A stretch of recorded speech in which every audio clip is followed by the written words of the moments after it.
Hi everyone, although I won't be able to attend the CONSOLFOOD 2025 in person, I am really grateful for the opportunity to share with you some insights from the research I am conducting as a part of my PhD studies at the School of Industrial Engineering at the University of Malaga. I will talk today about clean cooking in Bolivia, technologies, access, and socioeconomic context. So I would like to share some basic information regarding to the Bolivian background. Bolivia has an area of 1,098,581 square kilometers. According to our last census in 2024, we are around 11 million of inhabitants. 83.5% is based in the urban areas, while 16.5% is based in the rural areas. We have three main climatic regions, as you can see in the graphic in the right side. The green part is the lowlands, the yellow part is the valleys, and the gray part is the Andean or Altiplano zone.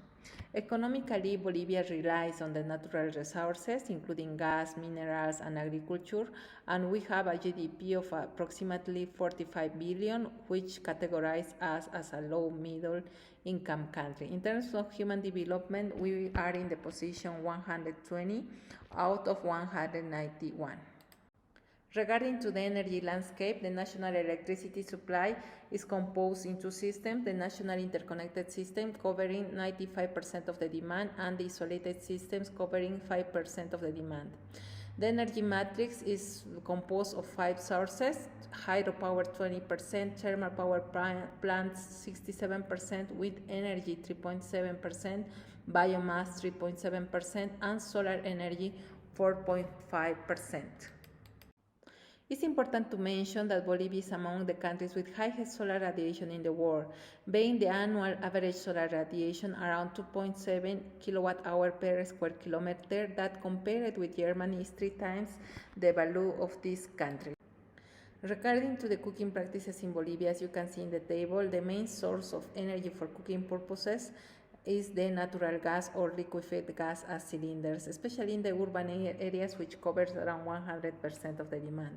But in the rural areas, they use usually cylinders of gas, around 65%, and 30% of the population is still using firewood for cooking purposes. That means around 500,000 inhabitants.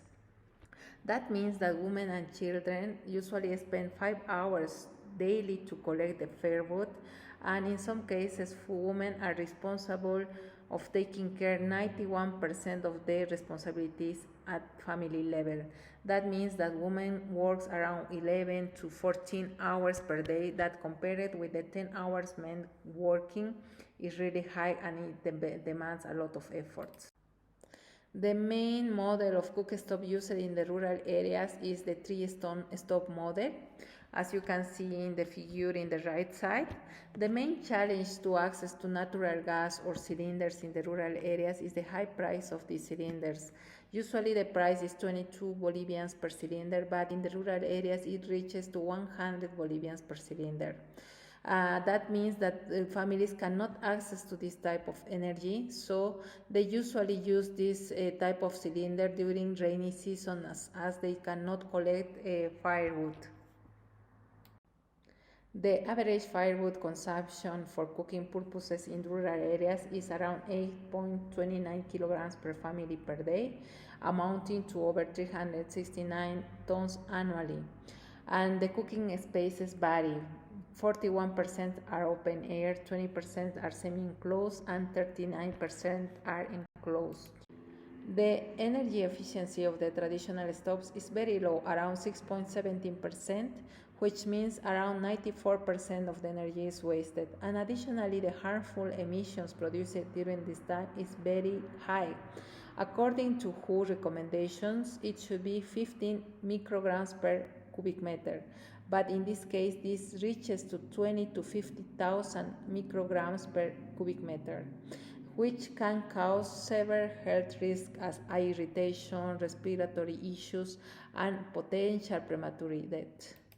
The traditional food in Bolivia is very diverse. In the Andean zone, they usually consume soups and this dried potato called chuño.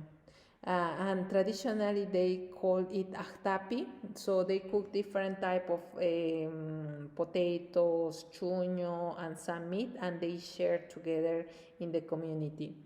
In the valleys, they usually consume corn, but this corn takes like 4 or 5 hours to get cooked, and they usually use firewood to cook this in terms of saving energy.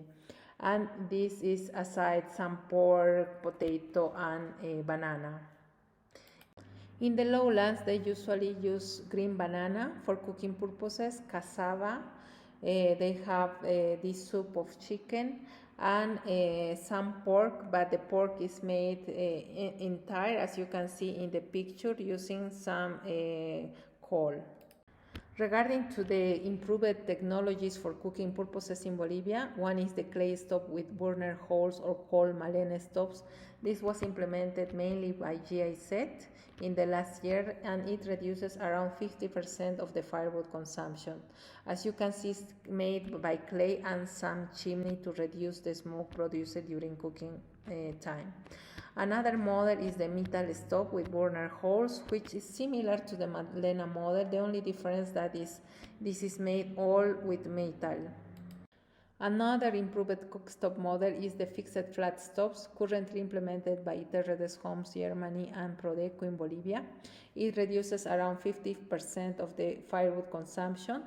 The difference with the Magdalena model is that it uses a flat, allowing the families to use different type and size of pots. Another model is the portable metal stoves or cold rocket stoves. This saves around 65 to 75% of firewood, and this all is made by metal. And lastly, we have two improved cooktop models in Bolivia called solar box stoves and parabolic solar stoves. The big difference with the other ones are that this cooktop uses 0% of firewood. That means 100% of savings. And the difference between these two models are that the solar box can cook without oil, and the parabolic solar stove can use oil for cooking. So, what are the main limitations to access to improved cooktops in rural areas in Bolivia? First, the limited awareness of the health, environmental, and economic advantage of improved cooktops technologies. There is a deeply rooted cultural practice and a strong attachment to the traditional cooking methods. Sometimes it takes long times for start the first boiling, around 30 minutes. The high initial cost of acquisition of these technologies and the inadequate financial mechanisms to finance this type of technologies, especially in rural areas. As you saw, one of the big limitations to access to this type of technology is the cost of acquisition or the capacity of investment in these technologies. So what we can do to continue promoting the use of this technology? It can be the carbon finance. Let's see what about the regulation of this carbon finance in Bolivia. In Bolivia, we have the Law 300 enacted in 2012. This is called Law of Mother Earth and Integral Development for Living Well. This law rejected the commodification of environmental services, including the carbon offset. That means that this law is against the carbon markets. So this law created barriers to participate in carbon markets in the last years. However, this situation changed in 2024. Specifically in October 2024, the Supreme Decree 5264 amended Law 300. This is aligned with Bolivia's climate action with our national NDCs.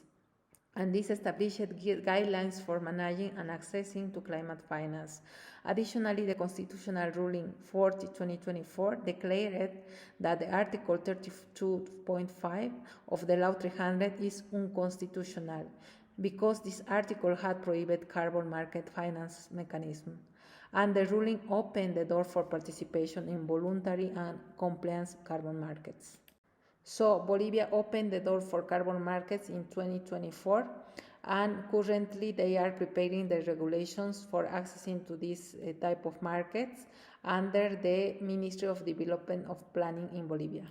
Further steps are the greenhouse gas emission reduction certification. One experience is the Inti Illimani Association Gold Standard certification. They got this certification in 2011. And in 2012, they got an agreement with the company Gravity to finance 50 solar cookstoves in the Yungas region. To conclude, I can mention that improved cookstoves represent a promising solution to the health, environmental, and economic challenges in Bolivia.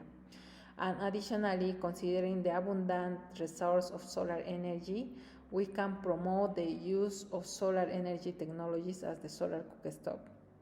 In the future, the main challenges will be the chronology regarding to the certification process for greenhouse gas emission reductions that can lead us to apply to different funding to promote this type of technologies, especially in the rural areas. And additionally, the costs to face to this type of certification. However, being these opportunities with the open carbon markets in Bolivia with the actual regulation represents an opportunity to finance this type of project, especially in the rural areas which still are using the firewood for cooking purpose. Thank you so much for your attention. I am open to your questions.